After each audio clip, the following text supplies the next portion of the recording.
So excited to be joined by Jordan Angeli, the analyst for the Columbus Crew. Thanks so much for taking some time to talk Crew. Really appreciate it, Of Jordan. course. Yeah. Thanks for having me, Joshua. I'm excited to chat and yeah, this should be a fun, half an hour just talking soccer. I mean, it doesn't get much better than that. No, it certainly doesn't. This is definitely a highlight. Yeah. Before we get into the Crew, I did also want to talk a little bit about the unique experience you had at the US Open Cup final.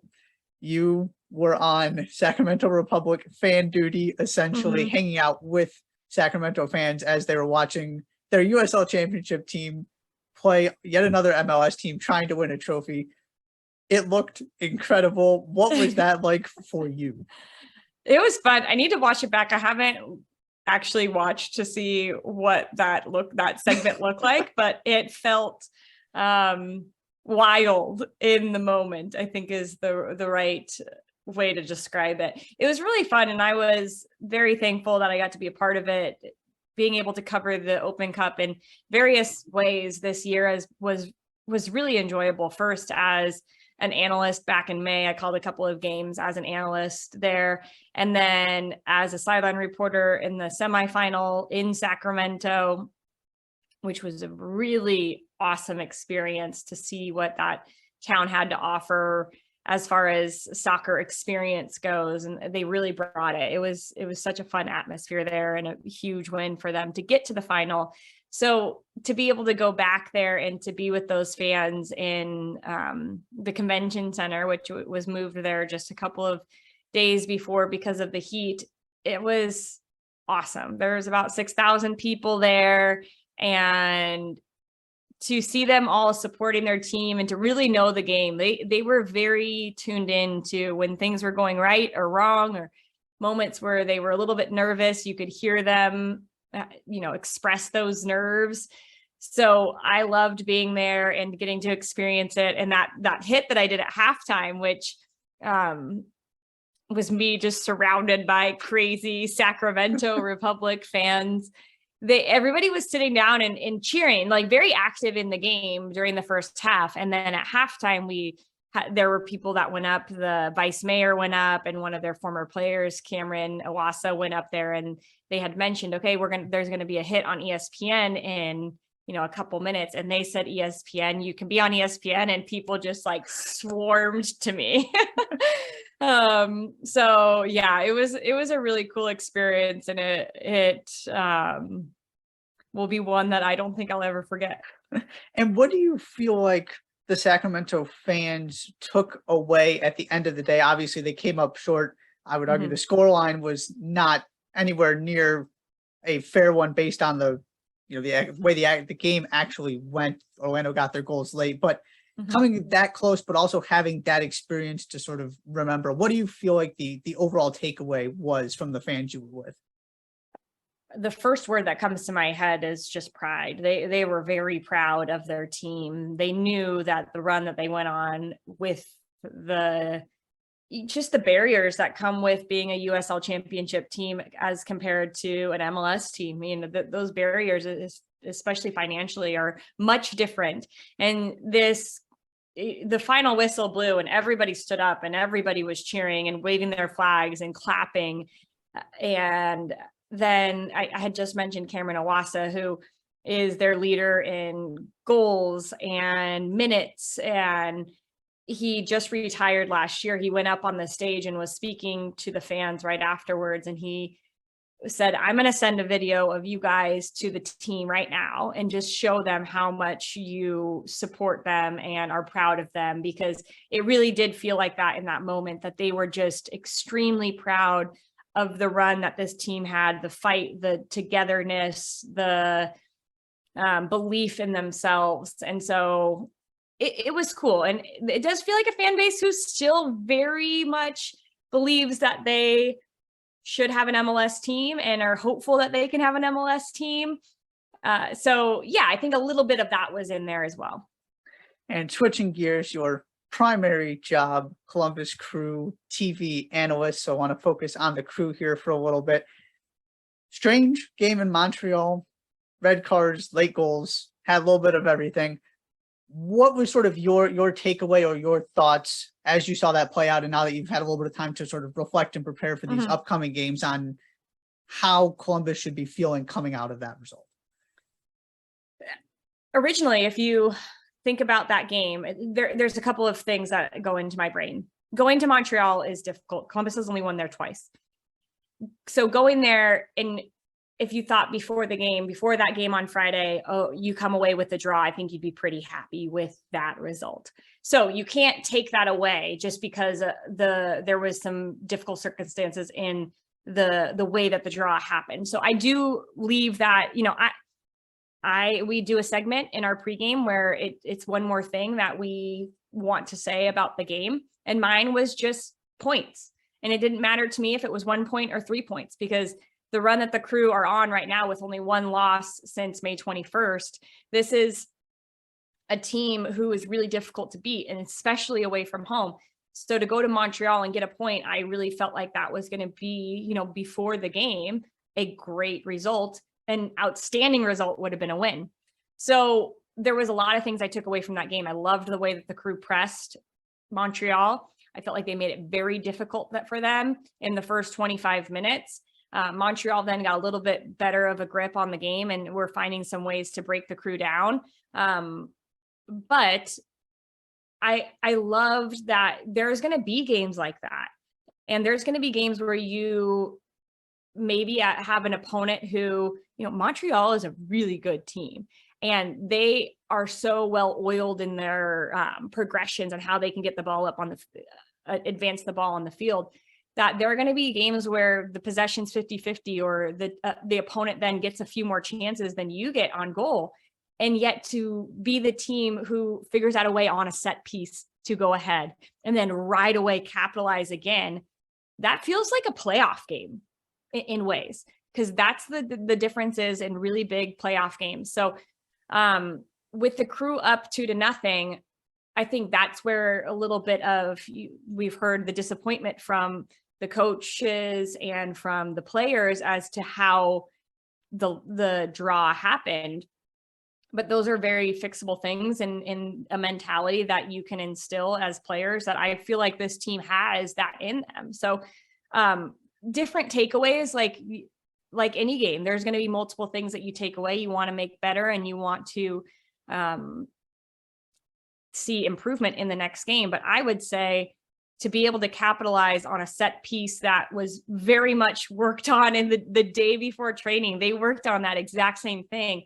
To see it come to fruition gives this team confidence that when you're in a tight game, you're going to be able to figure out a way to get the edge off of a set piece, which we've watched a lot of big tournaments, and that can a lot of the times be the differentiation factor. So I take a lot of good things and bad things away from it, and there's always room for growth. And I feel like the team feels that way too. From a player perspective, and you sort of, I think, came away feeling the same way I did. It's just one of those games that's so weird in this sport, where you look at if you take this result without any context, you feel one way, but then you actually see how things play out, and it's a completely different feeling. From a player perspective, how do you sort of process that when, you're coming down to the stretch here, the end of the regular season, trying to pick up as many points as possible and trying to build one game onto the next? Yeah, I can't speak for the players on this team, but I can speak for me and the situations that I have been in, where, you're thinking you have 3 points. And unfortunately, that's not the way, there's a couple of mental lapses that create a situation where you're down a player, and then you've don't have the 2-goal lead that you had just a few minutes before. I think you have to look at it and be able to compartmentalize things, because you can't just throw out that whole game and say, oh, there's nothing good in that game. Of course there's good things in that game. And so I would look to see, I would start off with, okay, how can I be better in those certain moments? And then I would look at, okay, how was I good in certain moments? And so that was personally how I would evaluate it, because it's not, this game is just full of so many nuances that you can't just say, oh, that was a great performance or that was a poor performance. Like, I think back to the game against Miami, and the Crew won, but there were moments in that game that weren't great, and there were moments in that game that were. And And Luis Diaz was the player that scored the lone goal who helped this team win. So you can't look at everything from like a big aerial view. You have to kind of dig in and be very specific about, I would look at myself first and say, can I be better in the last 15 minutes? How can my mentality be better? Can I get more pressure to the ball in certain situations? Can my communication be better? And then I would go and look at the ways that I was good and the ways that we were successful. So that would be kind of my breakdown as a player personally. Cucho Hernandez, when you hear he's coming to Columbus, what was sort of your expectation? What did you think you were going to get from him right away? And what has he just simply meant? Obviously, he's been sensational. He's ridiculously talented. What has he kind of meant to both the Crew on the field and off the field in terms of the sort of the overall brand of this club and the fact that they splashed all that money to go bring in somebody who very easily could be playing for a high-level European team right now instead? Yeah. First, the first part of the question, I thought, okay, who's Cucho? Because I didn't know. And I think that's all right. Like, I don't have to know every single player in the whole entire world. And as I started to watch some of what he could do, I thought, okay, man, yes, love all of this. And there's been a lot of comparisons to him and certain other strikers within the league, like Joseph Martinez. I've heard Raul Ruiz-Diaz. And I understand the comparisons, but I just don't think he is either one of those players, because I think that people are going to compare other players to Cucho. Like, he just is a very well-rounded forward, offensively and defensively. And I think that is one of the biggest things that the Crew were looking for, because if you think about Jassy occupying that space before, he really helped this team be very clear at their defensive identity and to keep the ball to one side and to work hard defensively, and then also be able to be in the right place to score a ton of goals for the Crew. So that defensive work rate always had to be a part of what you were going to get out of a number 9. And I just feel like that's exactly what we're seeing. Attacking wise, his mobility is at a different level. He can play in between the lines. He can play as a false 9 at times. He loves to stretch the back line. He'll peel wide and ask questions of the back line as to where his positioning is and what he can do, playing in a little bit wider of a space. But then when he gets in the box, and his understanding with the players around him and their willingness to really incorporate him as quickly as possible has been a big reason why the Crew have had a turnaround. Like, if we don't get Cucho, this team isn't where it's sitting right now, at a place where they're in the playoffs, hunting points to try to get that home playoff spot. So he has been more than I thought he would be. He's just absolutely ridiculous. Some of the goals he's scored and the technique he's had to execute in little split seconds, the way he can distribute a ball, there's a difference on the way he does things, which gives you a little bit of that. Okay, yeah, he played in the English Premier League. Like, this guy has a little bit extra that you just know will seep into other players, because that's how it works. If you add a level of, up the level within the training, the competition within training, other players start to then get better. And that's what we're seeing, is just everybody, for the most part, I would say, it's been a little difficult not getting wins back to back with him, or seeing him get a goal every game, because he did that for 8 goals in 8 games, not 8 straight games. But it feels a little weird when he doesn't score every single game. But he is a joy to watch, that's for sure. And sort of looking at the season as a whole so far, outside of Cucho, after Montreal, it's 17 drop points from winning positions, and Crew have a league high 14 draws. As we're getting to the very, very end of the regular season, it looks like we're looking ahead to a playoff berth, assuming the Crew can pick up enough points here and kind of finish that part of it out. How concerned are you about that aspect of it? And what do you feel like Caleb Porter might be able to do in these final few games heading into the postseason to sort of address some of that and maybe turn some of those draws and those drop points into wins? I think I go back to what I was saying about me personally as a player is, those drop points that you're talking about, you're going to drop points during the season. That is going to happen. And because there are 34 games, there are a lot of opportunities to drop points. So I'm not saying that any team is going to get through.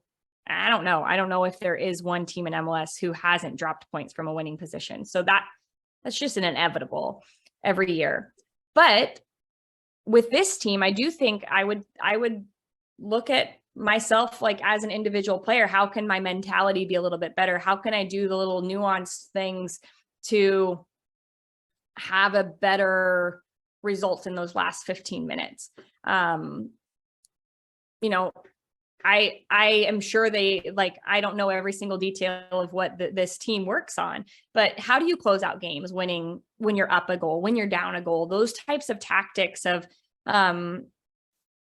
playing the ball out of bounds, high, wide, away from your little things, to make sure you don't give up corner kicks, give up throw-ins instead. Those are all the little things that this team, little moments can make a big difference.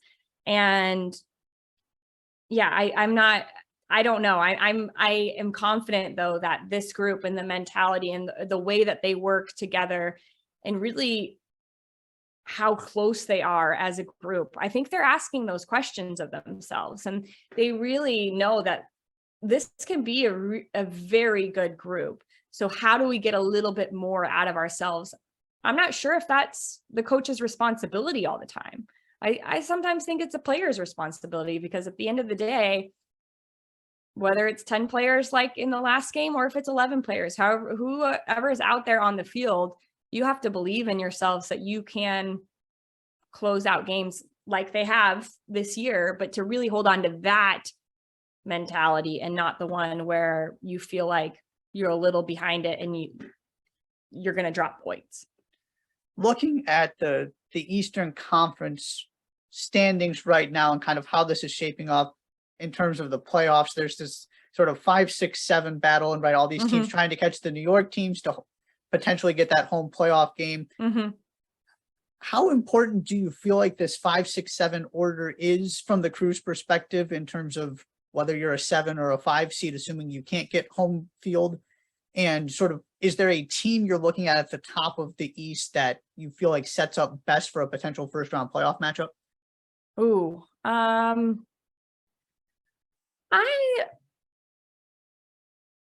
haven't thought about that, to be honest, but going into Montreal and what we just saw, that could be potentially one of the matchups. And Montreal has to be pretty confident. They haven't been great at home, which is one of the reasons why you have a 2-goal lead away from home at a place where I think Montreal has dropped 5 games at home this year off the top of my head. That's what I remember from this weekend. And so I think you have to feel maybe a little bit more confident going there than you would. I know you wouldn't play Philly in the first round, but going to Philadelphia, who doesn't lose at home, right? So I'm not sure. So those teams like right now would probably be Montreal, New York, and then whoever has that 4th spot, whether it's New York City and I wouldn't want to play New York City at Yankee Stadium. I just wouldn't. I don't. I've expressed it. I don't like that field. I don't think anybody does from a visitor perspective. There's something that just gives them a little extra mental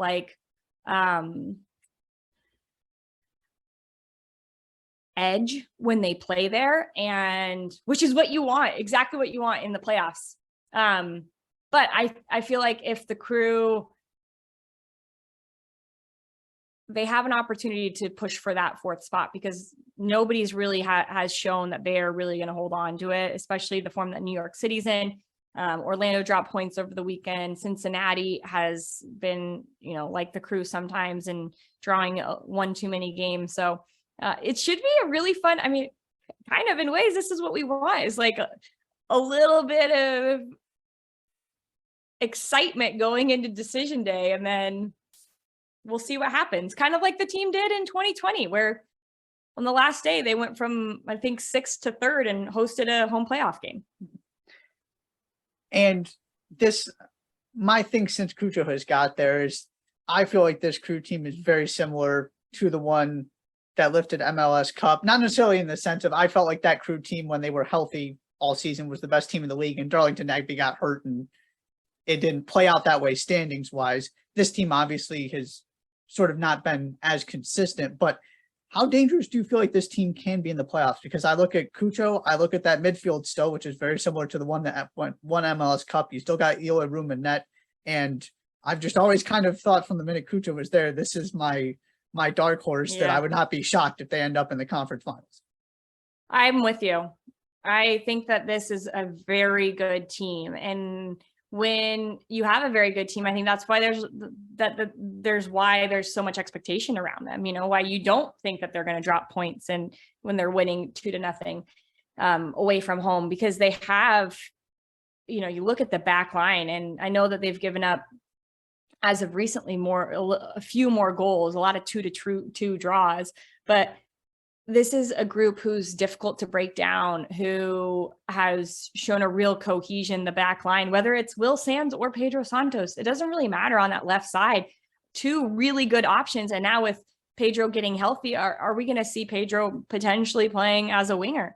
I don't know. I think that's a really interesting look, that you now are very confident with Will Sands and his ability to absolutely hold that position down with a very solid back line. I think our center backs are playing excellent, especially Milo Stegenik. And he looks like he's finally settled into the league and can really stamp himself into the game.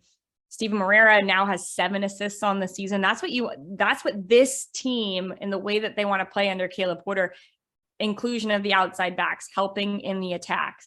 You've got various looks from the wingers, a really solid central 4 players, I would say, with Aiden and Artur alongside Nagbe and Lucas.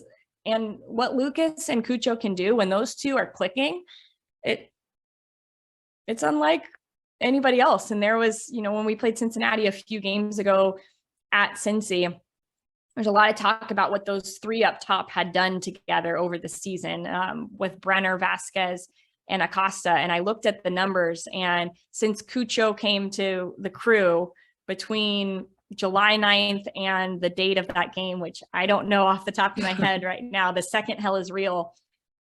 Between those 3 players, they only had 1 more goal than Cucho and Lucas had contributed to.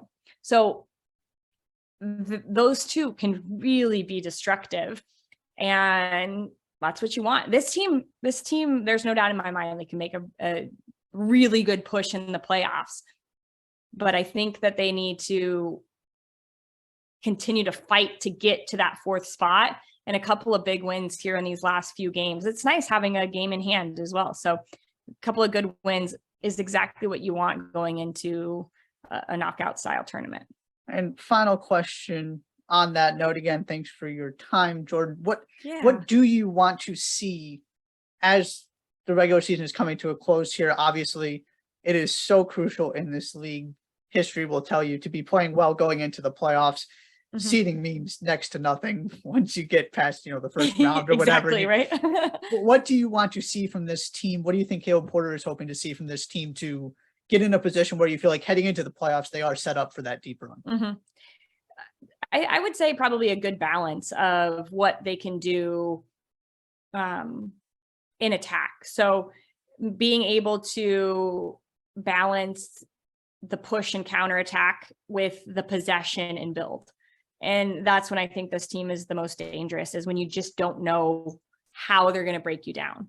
And so having a little bit of give and take between those 2 things, where they have shown that they're adaptable, that they can play against different formations. So I think that that's one of the things that if this team is really rolling, they're showing different looks in going forward. And then defensively, I would say just continuing to really focus on set pieces and defensive set pieces and the mentality on that, because that we already talked about can be make or break going into the playoffs. So you have to be solid there. And knowing that you are going to win and believing that you're going to win all of those situations.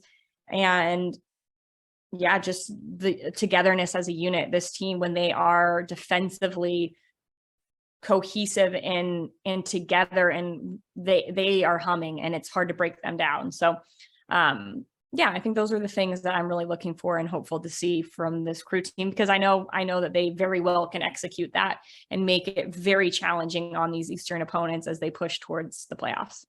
Awesome. Thank you so much for your insight, Jordan. Really appreciate it, and look forward to following the rest of the season here. Yeah, thank you, Josh. Thanks for having me.